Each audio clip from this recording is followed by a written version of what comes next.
इस वीडियो में मैं पार्ट 18 पेड़ पौधों का जीवन के आगे को भाग को लेकर आई हूँ। आइए देखते हैं इसके आगे के भाग। अब आगे इस वीडियो में हम लोग देखते हैं कि यहाँ पर जगदीश चंद्र बसु जो हैं वह पेड़ पौधों के बारे में बता रहे थे। यहाँ पर आगे बताते हैं कि वह पानी के द्वारा अपना भोजन ग्रहण करते हैं, तरल चीज़ों से अपना भोजन ग्रहण करते हैं। यहाँ पर बताया गया है कि खुर्दबीन का मतलब सूक्ष्मदर्शी होता है, जिसको माइक्रोस्कोप कहते हैं। तो वह बताते हैं कि इसे देखने पर पता चलता है कि वह इस यंत्र के द्वारा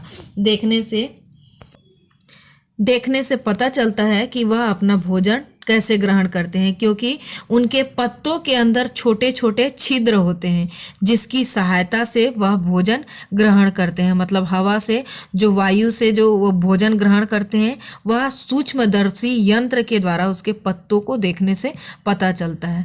वह जो उसके छिद्र छोटे छोटे पत्तों में जो छोटे छोटे छिद्र होते हैं, जो छेद होते हैं, उसके द्वारा वह जहरीली वायु को जो हम छोड़ते हैं, हम ऑक्सीजन ग्रहण करते हैं और कार्बन डाइऑक्साइड जो हम छोड़ते हैं वह कार्बन डाइऑक्साइड को ग्रहण करते हैं।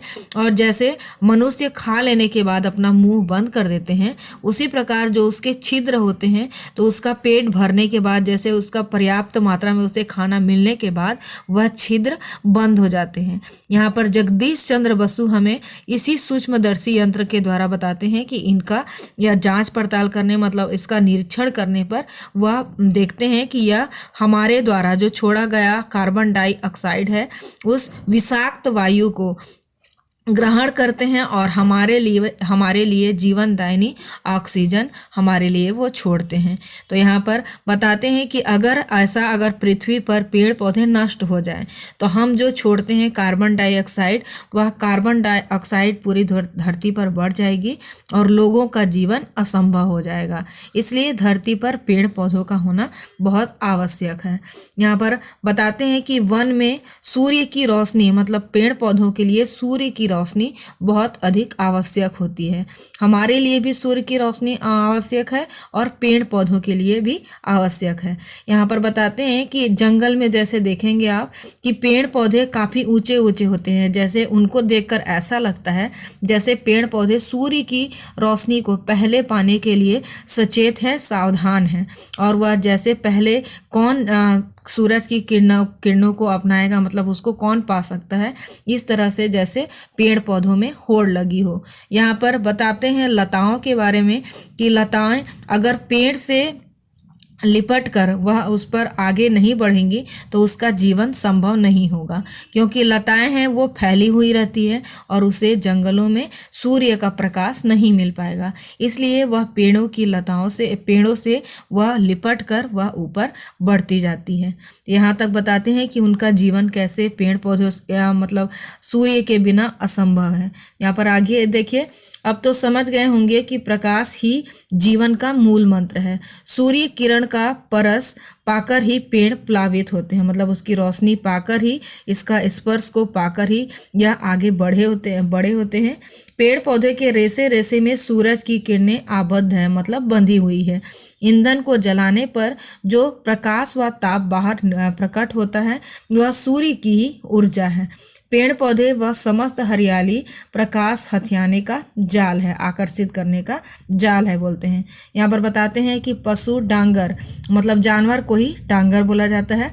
तो पेड़ पौधे या हरियाली खाकर अपने प्राणों का निर्वाह करते हैं। पेड़ पौधों में जो सूर्य का प्रकाश समाहित है वह इसी प्रकार जंतुओं के शरीर में प्रकाश डालता है। तो वह बताते हैं कि किस तरह प्रकाश हमारे लिए भी आवश्यक है और पेड़ पौधों के लिए भी आवश्यक है।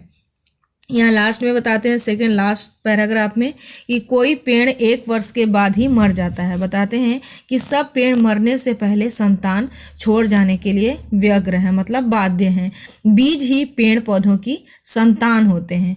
बीज की सुरक्षा व सार संभाल के लिए पेड़ फूल की पंखुड़ियों से घिरा एक छोटा सा घर तैयार करते हैं। मतलब जो पंखुड़ियाँ होती है, आप देखेंगे कि पंखुड़ियाँ फूल के मतलब जो उसमें पराग होते हैं वह फूल की पंखुड़ियों के बीच होते हैं। तो वह उसके बचाव के लिए होते हैं, उसकी सुरक्षा के लिए होते हैं।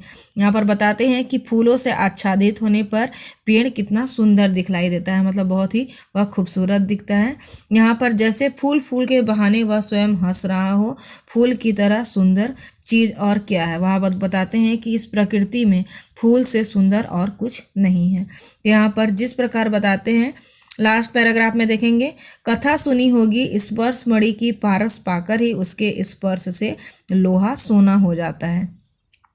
मेरे ख्याल से माँ की ममता ही वह मणि है। संतान पर स्नेह निछावर होते ही फूल खिलखिला उठते हैं। ममता का स्पर्श पाते ही मानो माटी व अंगार के फूल बन जाते हैं। मतलब जिस प्रकार माँ अपने बच्चे की सुरक्षा के लिए हर संभव प्रयास करती है, उसी प्रकार ये पेड़ पौधे, मतलब वो जो उसके तना, पेड़ पौधे की जो पंखुड़ियाँ होती है, वह उसके बचाव के लिए, पराग की सुरक्षा के लिए हमेशा बाध्य रहते हैं। अब आगे के भाग को हम अगले वीडियो में देखते हैं। धन्यवाद।